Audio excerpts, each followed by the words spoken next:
Jungle. I'm gonna let it shine. It's guiding light of the time. I'm gonna let it shine. Let it shine all the time.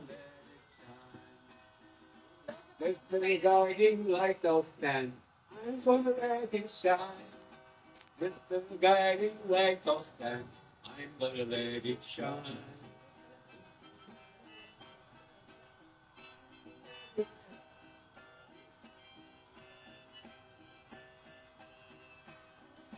Take this little light round the world. I'm gonna let it shine.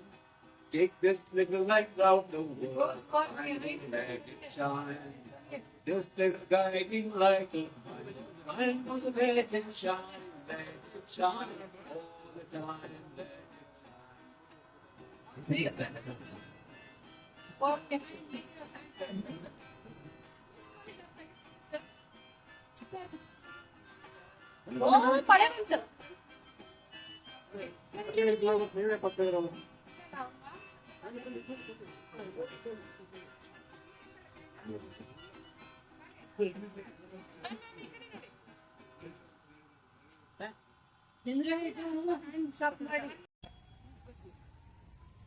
ಎಲ್ರಿಗೂ ನಮಸ್ಕಾರ. ಈ ಬೆಂಗಳೂರಿನಲ್ಲಿ ಇವತ್ತು ಧಾರಾಕಾರವಾದಂತಹ ಮಳೆ ಬಂದು ಜನಜೀವನ ಒಂದು ರೀತಿಯಲ್ಲಿ ಅಸ್ತವ್ಯಸ್ತವಾಗಿದೆ.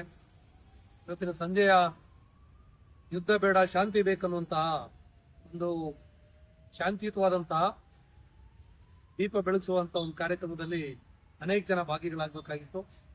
ಈ ಮಳೆಯ ಕಾರಣಾಂತರದಿಂದ ಅವರೆಲ್ಲರೂ ಕೂಡ ಭಾಗವಹಿಸೋದಕ್ಕಾಗಿಲ್ಲ. ಆದರೂ ಕೂಡ ಇಷ್ಟೊಂದು ಸಂಖ್ಯೆಯಲ್ಲಿ ಎಲ್ಲ ನಮ್ಮ ಬಂಧುಗಳು ಬಂದಿದ್ದಾರೆ.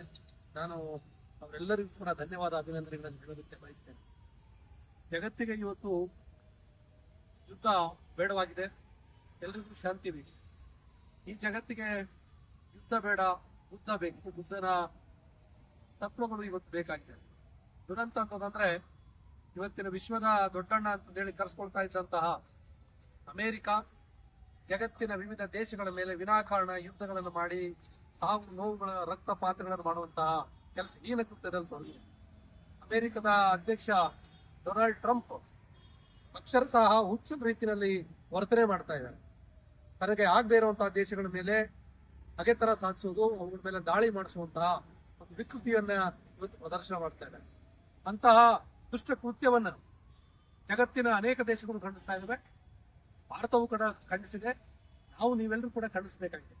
ಇನ್ನೂ ವಿಶೇಷ ಏನಂತಂದ್ರೆ ಈ ಟ್ರಂಪ್ ಮತ್ತು ಅಮೆರಿಕದ ಸಾಮ್ರಾಜ್ಯಶಾಹಿ ಯುದ್ಧ ನೀತಿಯನ್ನು ವಿರೋಧಿಸಿ ಅಮೆರಿಕದಲ್ಲೇ ಲಕ್ಷಾಂತರ ಜನ ಅಮೆರಿಕದ ನಾಗರಿಕರು ಪ್ರತಿಭಟನೆ ಮಾಡೋದ್ರ ಮುಖಾಂತರ ಈ ಯುದ್ಧವನ್ನ ಖಂಡನೆ ಮಾಡ್ತಾ ಇದ್ದಾರೆ. ಹಾಗಾಗಿ ನಾವು ಮನುಷ್ಯ ಪ್ರೀತಿಯನ್ನು ಮಾಡುವಂತವರು, ಮಾನವೀಯತೆಯನ್ನ ಗೌರವಿಸುವಂತವರು, ಸಕಲ ಜೀವಿಗಳಿಗೂ ಒಳಿತನ್ನ ಬಯಸುವಂತಹ ಭಾರತೀಯರು, ಅದರಲ್ಲೂ ನಾವು ಕನ್ನಡಿಗರು ಈ ಯುದ್ಧವನ್ನ ಖಂಡಿಸಬೇಕಾಗಿದೆ, ಯುದ್ಧವನ್ನ ವಿರೋಧಿಸಬೇಕಾಗಿದೆ. ಯುದ್ಧದಲ್ಲಿ ಒಂದೇ ಇರೋದು, ಯುದ್ಧ ಅಂತಂದ್ರೆ ಗೆದ್ದವನು ಸೋತವನು ಸತ್ತ ಅನ್ನುವಂಥದ್ದು. ಹಾಗಾಗಿ ಯುದ್ಧದಲ್ಲಿ ಭಾಗಿಯಾಗಿರುವಂತಹ ಯಾವುದೇ ವ್ಯಕ್ತಿಗಳು, ಯಾವುದೇ ಶಕ್ತಿಗಳು ಅಥವಾ ಯಾವುದೇ ದೇಶಗಳು ಅಭಿವೃದ್ಧಿ ಹೊಂದೋದಕ್ಕೆ ಸಾಧ್ಯ ಇಲ್ಲ. ಹಾಗಾಗಿ ಈ ಜಗತ್ತಿಗೆ ಶಾಂತಿ ಬೇಕಾಗಿದೆ. ತಕ್ಷಣದಲ್ಲಿ ಅಮೆರಿಕ ಈ ರೀತಿಯ ದುಷ್ಟತನದ ಯುದ್ಧ ನೀತಿಗಳನ್ನ ಕೈಬಿಡಬೇಕು. ನೆರೆಯ ದೇಶಗಳ ಜೊತೆಗೆ, ಬೇರೆ ದೇಶಗಳ ಜೊತೆಗೆ ಸೌಹಾರ್ದತೆಯಿಂದ ಶಾಂತಿ ಮಾತುಕತೆಗೆ ಮುಂದಾಗಬೇಕು ಅಂತ ಹೇಳಿ ಈ ಸಂದರ್ಭದಲ್ಲಿ ನಾವು ಒತ್ತಾಯವನ್ನು ಮಾಡುತ್ತೇವೆ. ಭಾರತ ದೇಶ ಯಾವಾಗಲೂ ಕೂಡ ಶಾಂತಿಯನ್ನು ಬಯಸಿದಂತಹ ದೇಶ. ಭಾರತ ದೇಶದ ಸಂವಿಧಾನ, ಡಾಕ್ಟರ್ ಬಾಬಾ ಸಾಹೇಬ್ ಕೊಟ್ಟಿರುವಂತಹ ಈ ಮೌಲ್ಯಗಳು ನಮಗೆ ಎಲ್ಲರಿಗೂ ಕೂಡ ಶಾಂತಿಯನ್ನು ಬೋಧನೆ ಮಾಡ್ತವೆ. ಆ ಶಾಂತಿ ತತ್ವದ ಸಂವಿಧಾನವನ್ನ ನೆಹರುವರ ಆದಿಯಾಗಿ ಮನಮೋಹನ್ ಸಿಂಗ್ ರವರೆಗೆ ಅನೇಕ ಜನ ಶಾಂತಿ ಪ್ರೀತಿಯಿಂದ ಆ ತತ್ವಗಳನ್ನ ದೇಶಕ್ಕೆ ಮತ್ತು ವಿಶ್ವಕ್ಕೆ ಹರಡಿದ್ದಾರೆ. ಅದರ ದುರಂತ ಅಂತಂದ್ರೆ ನಮ್ಮ ದೇಶದಲ್ಲಿ ಕೆಲವರು ಈ ಯುದ್ಧವನ್ನ ಬೆಂಬಲಿಸುವಂತಹ ಹೀನ ಕೆಲಸಗಳಲ್ಲಿ ಕೆಲವರು ತೊಡಗಿದ್ದಾರೆ. ಅದು ತಕ್ಷಣದಲ್ಲಿ ನಿಲ್ಲಬೇಕು. ನಮ್ಮ ದೇಶದ ಮುಖ್ಯ ಜವಾಬ್ದಾರಿ ಹೊತ್ತಿರುವಂತಹ ಪ್ರಧಾನಿ ನರೇಂದ್ರ ಮೋದಿ ಅವರು ವಿಶ್ವಶಾಂತಿ ಪ್ರಕ್ರಿಯೆಯಲ್ಲಿ ತಮ್ಮನ್ನು ತೊಡಗಿಸಿಕೊಳ್ಳೋದ್ರ ಮುಖಾಂತರ ದೊಡ್ಡತನವನ್ನ ಬೆರಿಬೇಕು ಅಂತ ಹೇಳಿ ಈ ಸಂದರ್ಭದಲ್ಲಿ ಒತ್ತಾಯ ಮಾಡ್ತಾರೆ. ನಮಗೆಲ್ಲರಿಗೂ ಶಾಂತಿ, ಪ್ರೀತಿ, ಗೌರವ ಬೇಕಾಗಿದೆ. ಈ ವಿಶ್ವದಲ್ಲಿ ಶಾಂತಿ ನೆಲೆಸಬೇಕಾಗಿದೆ. ಆ ಶಾಂತಿಗಾಗಿ ನಾವೆಲ್ಲರೂ ಕೂಡ ಮಾತನಾಡೋಣ. ಮತ್ತೆ ಈ ರೀತಿಯ ಬೆಂಬಲವನ್ನ ಕೊಡೋದ್ರ ಮುಖಾಂತರ ವಿಶ್ವ ಶಾಂತಿಗಾಗಿ ನಾವೆಲ್ಲರೂ ಕೂಡ ಹೋರಾಡೋಣ ಅಂತ ಹೇಳ್ತಾ ಇವತ್ತಿನ ಈ ಸಭೆಗೆ ಬಂದಂತ ಎಲ್ಲಾ ಬಂಧುಗಳಿಗೆ ಹೊಂದಿಸ್ತಾ ನನ್ನ ಮಾತನ್ನು ಮುಗಿಸ್ತೇನೆ. ಧನ್ಯವಾದ. ವಿಶೇಷವಾಗಿ ಇವತ್ತಿನ ಈ ಯುದ್ಧ ಬೇಡ ಶಾಂತಿ ಬೇಕು ಅನ್ನುವಂತಹ ಒಂದು ಕಾರ್ಯಕ್ರಮವನ್ನ ಬೆಂಗಳೂರಿನ ಕಾರುಣ್ಯ ಟ್ರಸ್ಟಿನ ನಮ್ಮ ವಸುಧಾ ಅವರು ಆಯೋಜನೆ ಮಾಡಿದ್ದಾರೆ. ಬಹಳ ಅದ್ಭುತವಾಗಿ ನಮ್ಮನ್ನೆಲ್ಲರನ್ನೂ ಇಲ್ಲಿ ಸೇರಿಸಿ ತರೋದ್ರ ಮುಖಾಂತರ ಒಂದು ನಾಡಿಗೆ ಶಾಂತಿ ಸಂದೇಶವನ್ನು ಕೊಡುವಂತಹ ಜವಾಬ್ದಾರಿಯನ್ನು ಮಾಡಿದೆ. ಹಾಗಾಗಿ ಈ ಚಟುವಟಿಕೆಯನ್ನ ಈ ಕಾರ್ಯದಲ್ಲಿ ಸಂಪೂರ್ಣವಾಗಿ ತಮ್ಮನ್ನು ತೊಡಗಿಸಿಕೊಂಡಿರುವಂತಹ ಕಾರುಣ್ಯ ಟ್ರಸ್ಟ್ ಮತ್ತು ವಸುಧಾ ಅವರು ಮತ್ತು ಅವರ ಇಡೀ ಗೆಳೆಯರ ಬಂಧು ತಂಡಕ್ಕೆ ನಾನು ನನ್ನ ವೈಯಕ್ತಿಕವಾಗಿ ಮತ್ತು ನಿಮ್ಮೆಲ್ಲರ ಪರವಾಗಿ ಧನ್ಯವಾದಗಳನ್ನು ಹೇಳ್ತೇನೆ. ಕಾರುಣ್ಯ ಟ್ರಸ್ಟ್ ಇದೇ ರೀತಿಯಲ್ಲಿ ಶಾಂತಿ, ಪ್ರೀತಿ, ಗೌರವ, ನೆಮ್ಮದಿ, ಸೌಹಾರ್ದತೆ, ಸಹಬಾಳ್ವೆಯ ಕಾರ್ಯಕ್ರಮಗಳನ್ನ ಮತ್ತಷ್ಟು ಹೆಚ್ಚು ಮಾಡಲಿ. ಅದಕ್ಕೆ ನಮ್ಮೆಲ್ಲ ಬೆಂಬಲ ಇರ್ತದೆ ಅಂತ ಹೇಳಿ ಈ ಸಂದರ್ಭದಲ್ಲಿ ಘೋಷಣೆ ಮಾಡ್ತೇನೆ.